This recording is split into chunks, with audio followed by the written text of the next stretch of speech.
Hello and welcome to a new episode in the Research Internship series. Actually, this is the first episode in this series. So, thank you for your continuous support and let's explore this series. So, today we have Prateek Sinha, a mechanical grad student from VIT Vellore and one of my closest friends. So, hi Prateek, how are you? Yeah, hello Akash. Thank you for inviting me. I've been following your channel for quite a while and quite a good content being posted on your channel. Thank you very much. So, Prateek has been able to secure research intern admits from MITACS as well as IISc Bangalore and various other stuff that he has accomplished. So, in this episode, we'll just look into his journey of application into MITACS and what methods taught him that helped him in his future application process for MS. So, Prateek, first of all, why did you choose mechanical engineering at VIT over CS? Because CS is a quite Okay. lucrative field. It has a really great placement opportunity as compared to mechanical. So, what was the motivation behind choosing? Engineering really interested me a lot because in 11th and 12th we used to solve those mechanics questions, those circular motion, and all those questions felt like something into a real world. And that's the thing that really pulled me into the mechanical engineering. Moreover, the field is a proper core engineering field, which my dad also preferred. Not as a pressure, but even I also liked it. So that's the reason why I chose to get into mechanical engineering at VIT Vellore. Okay, great. I believe Iron Man Tony Stark would also have played a great role in your Yeah, career choosing. exactly. Great. So coming to your exploration journey of mech at VIT. So in at VIT there are various mechanical clubs and chapters like Pravega, the Mars Rover, the drone clubs, and other the bike racing clubs and more. So how did you explore mechanical at VIT, and how did you build up your profile so that you could apply for the research internships and were able to secure admits? Mechanical engineering, there are a lot of different clubs and chapters, especially the teams. There's Pravega, there's Vitmas, there's Sailing Falcons, Albatross, and around 30 other teams in VIT. Also went into some of the recruitments, got selected in some and didn't. Moreover, I also participated in IET as a core committee member, in which I explored the management side. Following that, I also worked in the club named the AI and ML Club as the chairperson and organized some events in it. Okay, great. So means you utilized the entire all the opportunities that you have been provided by VIT for Yeah, the club. Great. yeah, I So tried so. coming to your academic journey, how was your academics and how is actually mechanical academics at VIT? How are the labs and how are the professors? Are they helpful and how did they motivate you towards joining the R&D field? Okay, mechanical engineering as a specific department, not going into the specialization, only in the core.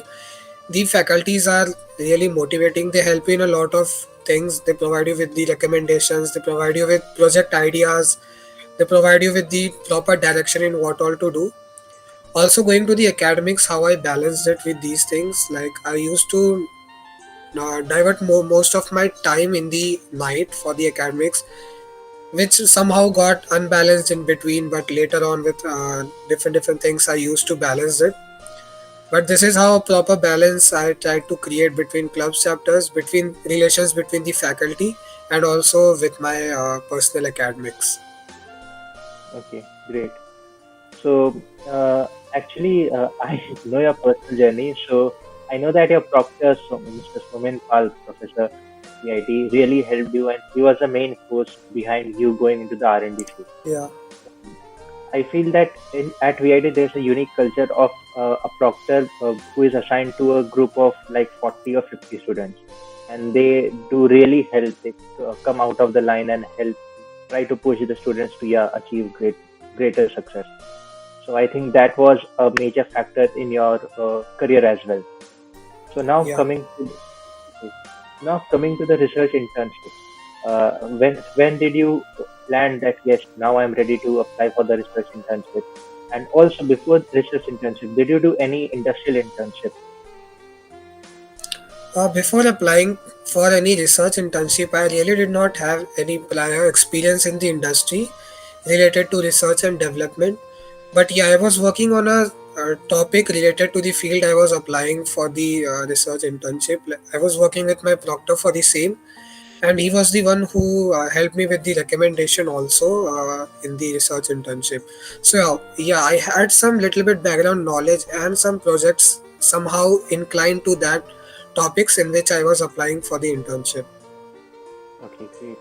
And also, you had been a previous industrial intern at Indian Railways, which was, I believe, inclined towards R&D field. So, could you please describe a brief about that journey? Yeah, this internship at Indian Railways, actually I went to the carriage and wagon works, which is at Perambur in Chennai, and I requested them for an internship, and they were quite rigid that they were not providing. But I tried to convince them that these are the things that I would like to do, and they approved it. And later on, I worked on a hydraulic press for compressing the springs and all. It was complete. That machine was made completely from scratch and with the help from the section engineer. It was the first project that I did personally in an industry which is related to research and development. Okay, great.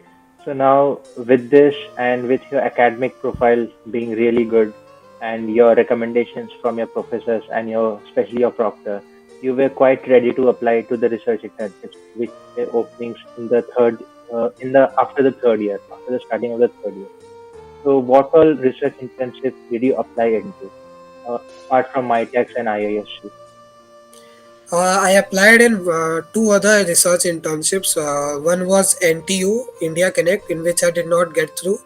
The other one was the SRIP, which is hosted by IIT Gandhinagar. I did not get through that too. These two internships were also the other ones in which I applied, apart from SRFP, hosted by IISc, and the other one, MITACS. Okay, great. So now coming into the application process of MyTax. So can you please describe upon the entire application process, what all documentations are required, and approximate deadlines for the dates?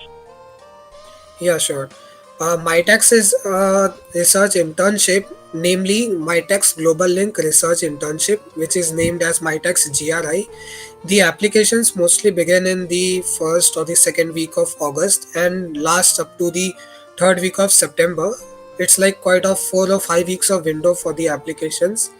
And the requirements are one or two LOR, one transcript, the latest transcript which you can provide, followed by your resume and some other documents. For example, if you have some publication completed, you can attach that too in your applications domain. And these applications give out their results mostly in the first week of November, and this goes on up to the first week of February. Like it's this is the window in which they give out the selections based on the profile of the students. And there's also some interviews that are being conducted by the professors. The first interview that I got was from the professor at University of Manitoba, in which I did not get through. The second interview was by a professor at Athabasca University, in which I was selected. So there are different interviews also. If not interviews, then professors mail you with some certain questionnaires that you have to fill in, and they select on that basis also. Okay, So this is what about my tax application procedure and everything. okay. Congratulations on getting selected. So Thanks now a lot. fast forward to the summer of the next year. So how was the entire process? What all did you learn in the internship? Which domain did you work upon? And I think due to COVID, you were not allowed to travel to Canada. But if it was not a COVID season, how would the internship be? Okay, if considering it's not a COVID season, then the internship is actually fully funded by MITACS, in which the student is called to the Canadian university. The funding for the flight tickets, the visa, and the accommodation and the living cost, everything is like bared by the MITACS, and they pay you for everything. Even the stipend is paid. The student is called for around 12 weeks. Okay, and this starts from the May till October. In this time slot, you have to be present for 12 weeks in that specific Canadian university, and then perform some experiments based on your domain of research. You will have to either work in a lab or sometimes in a different company. It depends. It can be half in a company, R&D work in a company, and half in the laboratory of the university. It depends from project to project, but it's actually in-person internship. But for the 2021 cohort, it was online, and we did everything online, simulations and everything. Okay. So, which domain did you work upon? What all results were you able to produce? If you can briefly summarize upon that. Sure. I worked on simulation of biohydrogen production using a, what we say, biohydrogen cell kind of thing. It was a micro channel in which glucose, water, and everything was fed in, and hydrogen was produced from the other end. It was a micro channel, micro producing biohydrogen cell, we can say. This hydrogen can be used for future fuel because hydrogen is now a prominent fuel that can be used in different companies. So the Mhm. basics was simulation of this kind of thing. Okay, sounds promising. Great. Yeah, So, with this, this was the end of your MITACS journey. And I believe having been a MITACS GRI intern, it also provides you the option for future fundings if you come up as an MS or a PhD admit at Canada, right? yeah. MITACS provides you around 15,000 Canadian dollars, which is around 9 lakhs Indian rupees, to fund your graduate studies or your PhD studies. If a student is applying within the next 5 years of their internship in a Canadian university, either for masters in course based or thesis based or PhD, they'll be provided a 15,000 Canadian dollar funding for their studies. Great. So I believe this is a really great opportunity that Yeah. everyone should take benefit of. So with this, I would like to ask you just a final question. Like, what would be your advice to the applicants who are planning to apply for the MyTax application, which would be this year or even after this year?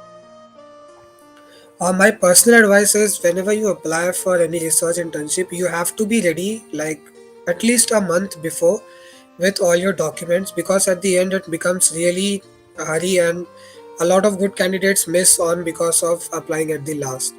So I would prefer like having a deadline 1 month before and preparing all your documents. And also personal advice is don't always target the top universities like Toronto, UBC or McGill. You should also have a proper balance of all the kinds of universities and in all the kind of provinces also.